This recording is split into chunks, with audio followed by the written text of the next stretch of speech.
Nous passons maintenant au rapport annuel sur la politique européenne de la concurrence. Le rapporteur est M. Dantin. La commission responsable au fond est la commission Econ. Et c'est notre collègue Sani qui est rapporteur.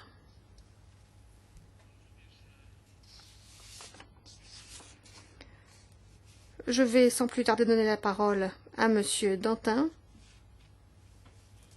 afin qu'il nous présente son avis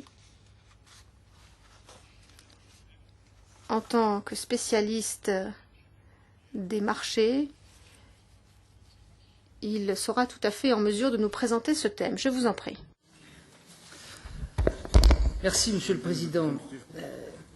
Chaque année, la Commission européenne présente au Parlement européen un rapport sur l'état de la mise en œuvre de la politique de concurrence. Mais jusque-là, la Commission de l'agriculture ne faisait pas partie des commissions qui émettaient un avis sur ce rapport. Les coordinateurs en ont décidé autrement cette année, et ça me paraît heureux, puisque nous voyons bien aujourd'hui, et c'est en lien direct avec le point précédent, que les conditions dans lesquelles se déroule le marché, ou dans lesquelles ne se déroule pas le marché, ont finalement bien plus d'incidence que toutes les aides sur lesquelles nous passons des heures à discuter, qui sont versées par les pouvoirs publics, que ce soit la Commission ou les États. Je rappelle que la jurisprudence de la Cour européenne de justice a, à plusieurs reprises, rappelé le poids des articles 39 et 42 du traité sur le fonctionnement de l'Union européenne, qui permettent, dans le cadre de l'organisation commune des marchés, de déroger aux règles traditionnelles de l'article 101 sur le droit de la concurrence. Nous avons, dans le rapport annuel, que de courts passages sur la question agricole. Nous pouvons nous réjouir de voir que sont mentionnées notamment les lignes directrices qui ont été publiées au mois de novembre sur 3 secteurs que nous avions, dans le cadre de la réforme, souhaité doter de dispositions particulières. Je les rappelle, il s'agit de l'huile d'olive, de la viande bovine et des produits du porc, le jambon en particulier, sous signe de qualité.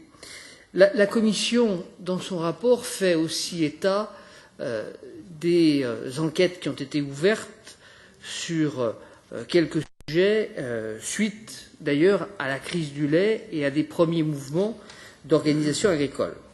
Néanmoins, il me semble que le Parlement doit, dans son rapport, rappeler les points sur lesquels il s'était prononcé lors de la réforme et sur lesquels nous souhaitons aujourd'hui que les choses évoluent. C'est clair que depuis 1957, le droit de la concurrence a visé à donner du pouvoir d'achat aux consommateurs en faisant baisser les prix. On doit aussi, me semble-t-il, dans une Europe qui a aujourd'hui plus de 10% de chômeurs, ce qui n'était pas le cas lors de la fondation de l'Union européenne, s'interroger sur l'impact d'une baisse effrénée des prix sur le travail et sur le maintien de l'emploi dans l'Union européenne.